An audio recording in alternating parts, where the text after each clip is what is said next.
આપણે ત્યાં દરેકે દરેક આચાર્યો અને ભગવતીઓએ સત્સંગ ઉપર ભાર મૂક્યો કે હંમેશા આપણી જાતને ક્યાંક ને ક્યાંક સત્સંગ સાથે કનેક્ટ રાખવી. સંગ બહુ મહત્વનો છે. સાદામાં સાદી રીતે સામાન્ય રીતે સમજીએ તો તમે થોડા દિવસ જેટલા દિવસ જેવી વ્યક્તિ સાથે રહ્યો એવા ગુણ તમારામાં આવે, જેવા માહોલમાં રહ્યો.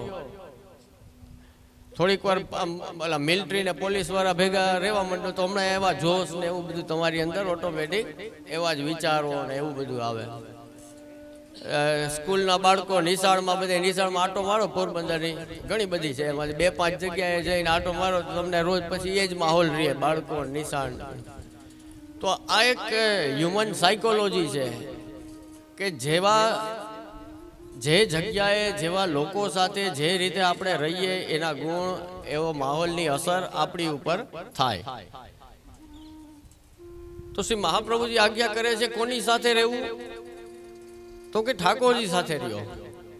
તમારા સંસારમાં પ્રભુ બિરાજે અને એની સેવા કરો તો એના ગુણ આપણામાં આવે. હવે બધાને શક્ય નથી કે ઠાકોરજીને ઘરે પધરાવીને સેવા કરી શકે, કારણ કે બધાને એવા ભાગ્ય નથી. જે બિરાજે છે એ તો 100% ભાગ્યશાળી જ છે, પણ બધાને એવા ભાગ્ય ના હોય, અનુકૂળતા ના હોય કે ઘરે ઠાકોરજીની સેવા કરી શકે. તો એના માટે આપશ્રીએ કથા પક્ષ આપ્યો છે કે સેવાયામ વા કથાયામ વા યસ્યા શક્તિ ઢળા ભવે યાવત જીવમ તસ્ય નાશો નોકવાપી તિર્મતિર્મ. આપશ્રી આજ્ઞા કરે છે કે સેવા અને કથા બંને જરૂરી છે, પણ અગર આપણાથી સ્વરૂપ સેવા નથી નિભતી, નથી થઈ શકતી તો શું કરવું? તો કે નામ સેવા કરો. એક સેવા પક્ષ છે, એક કથા પક્ષ છે. તો સંગ કોનો કરવો? તો કે આપણા પુસ્તકોનો, આપણા ભગવદીઓના, આપણા ભગવત ચરિત્રોના. એ પરંપરા ભાગવતથી ચાલુ થાય. ભાગવતજીમાં જે ભગવત ચરિત્રો છે, ભગવાનની અને એના ભક્તની કથાઓ છે, એ ચરિત્રોથી આપણે સમજી શકાય. ભલે મર્યાદા ભક્તો હોય પણ એની ભક્તિ, એની દ્રઢતા, એમનો વિશ્વાસ એ બધા એ ધ્રુવજી કે પ્રહલાદજી કે એ બધા પાત્રોથી આપણને સમજાય છે. તો એ ભક્તિ પરંપરા ભાગવતથી સ્ટાર્ટ થઈ અને પુષ્ટિ માર્ગના 4 પ્રમાણમાં શ્રી મહાપ્રભુજી શ્રીમદ ભાગવતને રાખ્યું. વેદાહ શ્રી કૃષ્ણ વાક્યાની વ્યાસ સૂત્રાણી ચૈવહી સમાધિ ભાષા વ્યાસસ્ય પ્રમાણમ એતત ચતુષ્ટયમ.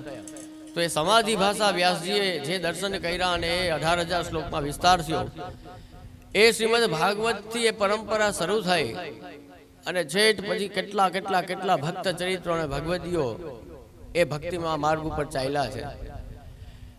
તો પ્રભુને પ્રાપ્ત કરવાનો સરળ ઉપાય કે સીધા ભગવાનનું નામ લ્યો એ તો ઉત્તમ છે જ, પણ ડાયરેક્ટ નામ લેવામાં જેટલી કૃપા થવી જોઈએ એટલી કદાચ ના એ થાય, કારણ કે આપણી યોગ્યતા, આપણી પાત્રતા કેવી છે, કેટલી છે એ આપણને ખ્યાલ નથી. તો એના માટેનો રસ્તો આપ શ્રી મહાપ્રભુજી આજ્ઞા કરે છે કે આપણા માર્ગમાં આગળ વધવા માટે શું જોઈએ? તો કે મોટાઓની કૃપા જોઈએ. મહતામ કૃપયા યાવત અને મહતામ કૃપયા યદવત, ત્યાં સુધીની આજ્ઞા કે મોટા ભગવદીઓની કૃપા જેટલી અને જેમ થાય ને એમ આ માર્ગમાં આગળ વધી શકાય એમ છે.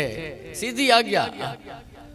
એટલે 3 રીતે લાડ લડાવવાના છે, રાગ, ભોગ અને શૃંગારથી.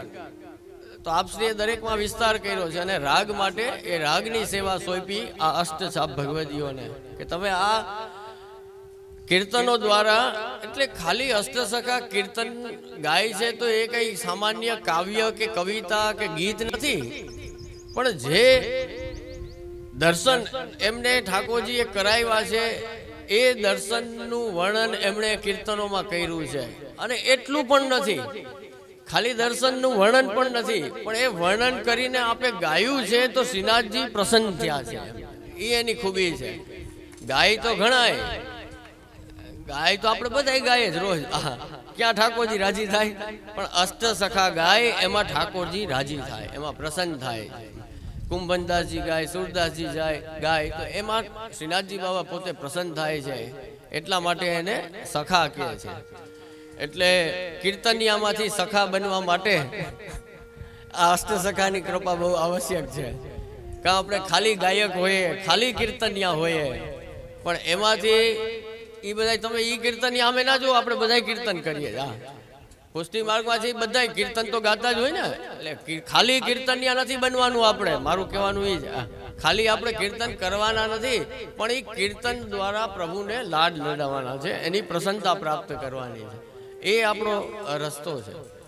તો આજે પ્રથમ દિવસે શાસ્ત્રીજીનો આગ્રહ હતો કે આપનાથી મંગલાચરણ થાય અને પ્રારંભ થાય.